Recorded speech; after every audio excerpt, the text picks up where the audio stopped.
There was LFA and UFC action last weekend. We got news on the UFC Bellator N1 Championship, not to mention LFA and the UFC heavyweight title is on the line this weekend. Welcome to Cage Minds MMA Show.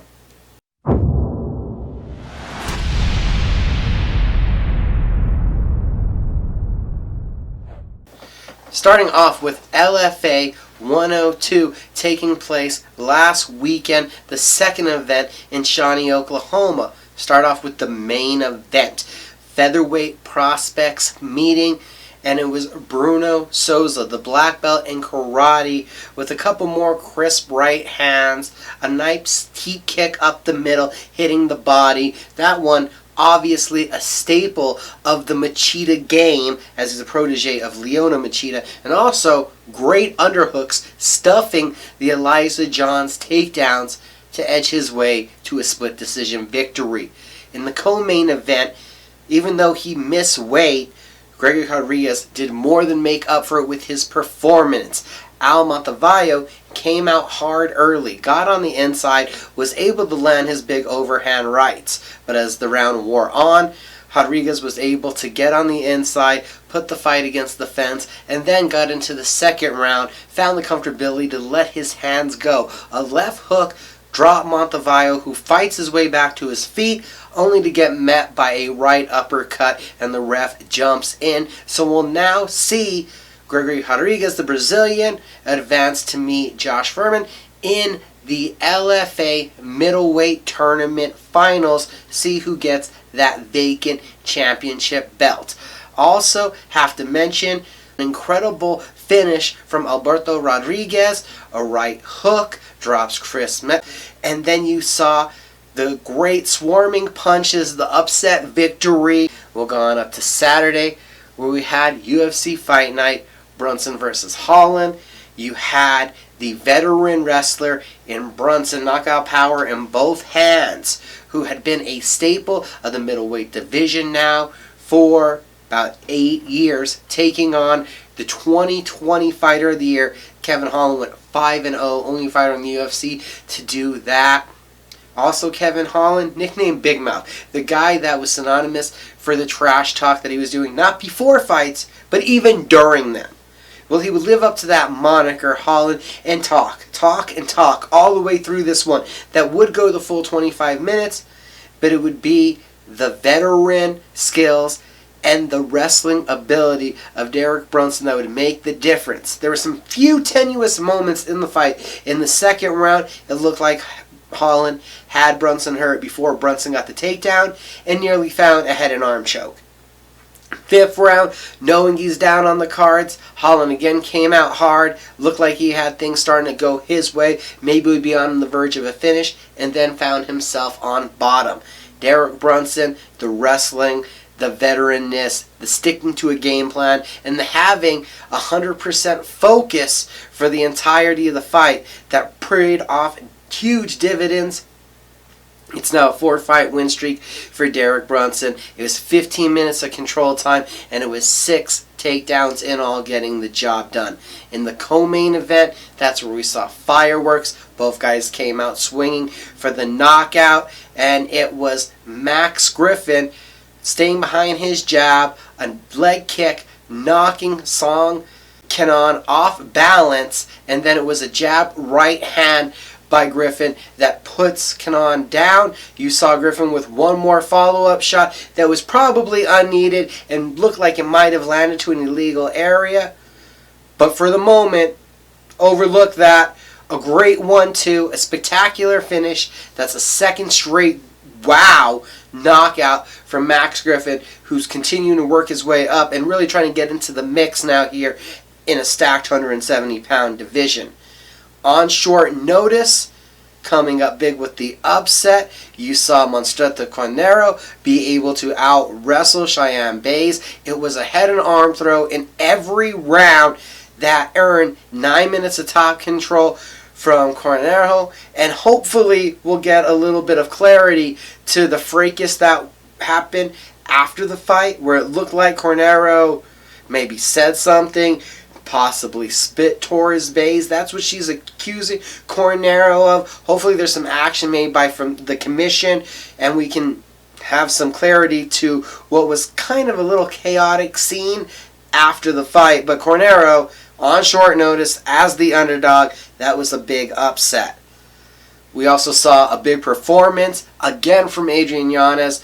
He won his contract with a big knockout, debuted in the UFC with a big knockout, and this time, again, more slick striking from Yanez, staying behind his sharp, fast hands. The guy is so slick and so composed out there, picking apart Lopez and finding a knockout with a big right hook. It was the second time that right hook had really hurt Lopez. A big finish from Adrian Yanez. Opening up the main card was a heavyweight bout. On short notice, Henry Hunsucker making his UFC debut against Tai Tuivasa. Unlike Cornero, this would not turn out well for Hunsucker, as Tuivasa would start to dissect Hunsucker with these devastating low kicks before going upstairs, connecting with a huge hook and finishing it with ground and pound, the first round TKO for Tai Tuivasa, who the UFC found a shoe and a baiter for, so he was able to do his traditional shoey. On the prelims, you had Montel Jackson showing out. Right hands off the break, scored a first knockdown. He did not rush. He stayed composed and then stalked Jesse Strangler, finding the finish with a combination of hooks and sealing the deal with follow-up punches on the ground. At 5'10", Montel Jackson is as big in stature for a bantamweight, as big as a prospect as he is to keep an eye on. And opening up the fight night was Bruno Silva versus J.P. Bays, and Silva scored a spectacular knockout victory 3 times, getting knockdowns, bringing the right hand over the jab, capitalizing on either being faster, getting over top of Bays' jab, or also capitalizing on once when Japes threw the jab, he returned it very low, not bringing it back to a good defensive position, and you saw Bruno Silva capitalizing, 3 knockdowns, vicious striking, even a couple of takedowns for the jiu-jitsu fighter on the wrestler. Last weekend, in one championship, Reagan Ursel retained his kickboxing world championship, and this weekend the promotion has announced that decorated grappler Gordon Ryan has signed with the promotion and will compete in grappling and MMA with them. A notable competitor who has won all across the world, EBI, IBJJF. This guy has just been demolishing in submission grappling. UFC news. It's almost like the negotiations have been taken care of. The hostage negotiations. Khabib Nurmagomedov has finally been released from his captor, Dana White. Dana White has finally acknowledged that the lightweight champion, who announced his retirement at UFC 254 and has never backed down from that retirement, is, yes, in fact, being allowed to retire. That is some big news. Dana White has finally given up Nurmagomedov to compete one more time. That news coincides with the news that the lightweight title is vacant. So it'll be on the line in the main event of UFC 262. We're going to see former Bellator lightweight champion Iron Michael Chandler fighting Charles do Bronx Oliveira, who is currently on an 8-fight win streak and holds the record for the most submission wins in UFC history. That event, UFC 262, is going to be May 15th at the Toyota Center in Houston, Texas, and is planned to be in front of a full capacity audience. Couple other important notes. UFC Fight Night on May 22nd will be headlined by a bantamweight bout, Rob Font against former champion Cody No Love Garbrandt. And the May 8th UFC Fight Night will see the return of former bantamweight champion TJ Dillashaw from his 2 years away due to a drug suspension, and he will be welcomed back by a former training partner, number 3 ranked bantamweight contender, Corey Sandhagen. In Bellator news, we have a couple of announcements for Bellator 255. Mando Null, who's 7-1, is going to be taking on Ricardo Sextus, who's 9-2. The promotion, unfortunately, is searching for a new opponent for Magomed Magomedov, as Justin Scoggins has forced to withdraw with injury. Bellator 256 on April 9th has 4 new additions. We're going to see in women's featherweight matchup, Talita Nogueira versus Jessica Borga. You're going to see in men's bantamweight action, Cody Law against Nathaniel Garvey. In women's featherweight action, Kat Zingano against Olivia Parker. And in women's flyweight action, you're going to see Liz Carmouche against Vanessa Porto. So much MMA action on tap this weekend. Internationally speaking, you have Brave going down in Brahima. That is Brave 49 to watch that event featuring UFC vet Jose Shorty Torres continuing on in the Brave Flyweight Tournament. You can see that on Brave CF TV on the Brave CF website. Also this weekend going down, it's a one-of-a-kind event here in America in Davenport, Iowa. Cage Aggression 30.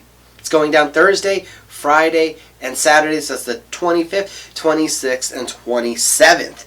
Night 1 heavyweights main event, the card, Joaquin Cleveland versus Parnell Davis. Night 2, headlined by lightweights, Brandon Jenkins versus Jonathan Thompson. In the co-main event, Ali Omar. You can go check out my interview with him right now, cageminds.com, right here also on the YouTube channel. And then night 3 is headlined by UFC vet Kenny Robertson versus one championship and LFA vet Nante Shiro. On UFC Fight Pass, a couple of events going on this weekend, including Titan FC 68 on Friday. Vacant heavyweight title bout in the main event. You got 11-2 Kyle Norblit versus 13-3-1 Sean Asher. And then in the co-main event, it's the flyweight title fight. Wesker Cruz 11-6 versus Victor Diaz, who comes in at 8-2. Also Friday on UFC Fight Pass, it's LFA 103. The main event, Spike Carlisle, who's 9-3, against Batsambrel Dajavovic, who is 7-1. Carlisle, a UFC vet, 7 finishes, 4 knockouts, and 3 by submission. Dajavovic made his LFA debut in what was the LFA 2020 Fight of the Year against Maicon Mendoza. The guy comes in, first time dropping down from 170 to 155 with 6 finishes of his 7 victories, 4 knockouts, and 2 submissions for Dajavovic. Co-main event, you have Vanessa Demopoulos, the former LFA Women's Strawweight Champion, who's 5-3, against Cynthia Sin Arceo, who's 5-2-1, a former King of the Cage Women's Strawweight Champion, who normally fights for Invicta FC. Demopoulos, incredible Brazilian Jiu-Jitsu, while Arceo has this tactical karate style, not the same as the Machida style that you saw last week from Souza, but her own kind of side-kicking, more karate style. Also, a couple great prospects in the flyweight division are going to do battle in this card, where you see Rodney Kialohi, 5-1, all 5 wins by knockout, against Juan Camilo Rodriguez, who has half of his wins by submission. One other note from that Titan FC card that I mentioned coming up this weekend. Looks like UFC vet Marcus Perez has got a fight on that card. Sunday, also on UFC Fight Pass, you have Chael Sonnen's Submission Underground 21. Couple interesting names on that card. The headliner, Richie Martinez, an incredible 10th Planet Jiu-Jitsu grappler from San Diego. You have former Olympian Satoshi Ishii, not to mention UFC Women's Flyweight Roxanne Modafferi, UFC Women's Flyweight Jessica Ai, who's going to be going against former Bellator Women's Flyweight Champion Alima Leigh McFarland. So that's Chael Sonnen's Submission Underground. We're talking about submission grappling in a cage. That's Sunday on UFC Fight Pass. Don't think we forgot about jumping to Sunday. Really what we're here to focus on, Saturday night, UFC 261. Looks like the last pay-per-view for a while at the Apex, and it's the small octagon with the big boys. It's the rematch. It's Stipe Miocic defending the heavyweight title against Francis Ngannou, and lo and behold, even though it's a rematch, that the first time the champion dominated, won all 5 rounds, and did what nobody thought he could do, survive against the monster, against the predator, against the most vicious knockout artist that we've seen in the UFC to date, Francis Ngannou. The champion, Stipe Miocic, will still come in an underdog to the challenger who he has a win against. That may change by the time you see this, but when I looked up the odds, you had Ngannou coming in as a slight -130 favorite. Cannot forget that Ngannou 15-3.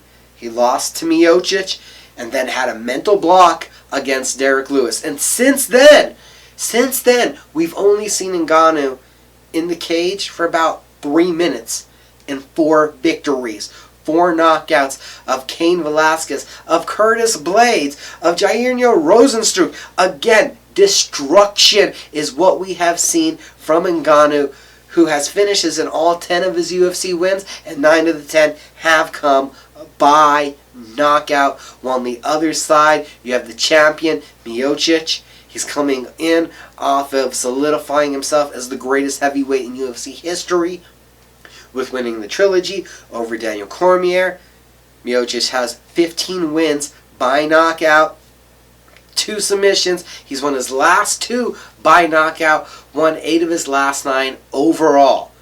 When you think about this fight tactically, you think about Miocic punching his way to the inside and being able to clinch, grapple, and again take down Francis Ngannou. Wear on the gas tank of the heavily muscled Ngannou and try to make the fight go downhill as it did the first time. You would like a repeat, a rinse and repeat of takedowns and grind out Ngannou.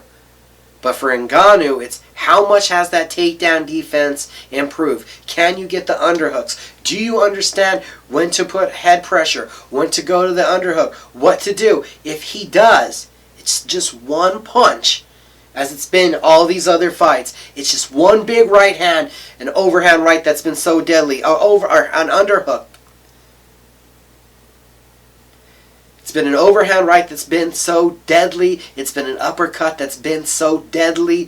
Francis Ngannou just needs one punch to get the job done. And that's probably most likely why you'll see the challenger coming in as that betting favorite, even though he's the one that needed to make the adjustments. It's Ngannou who really needed to work on his wrestling. And Cain Velasquez and Curtis Blades, even though they're 2 of the greatest wrestlers in UFC history and MMA history, they've not been able to put the fight into a position where we've really been able to learn what kind of takedown defense does Francis Ngannou possess. It's up to Stipe Miocic to test that takedown defense or to be the 5th quick knockout in a row. Co-main event, we are expecting to see another title fight, but unfortunately, Alexander Volkanovski tests positive for COVID-19. His fight now with Brian Ortega is postponed.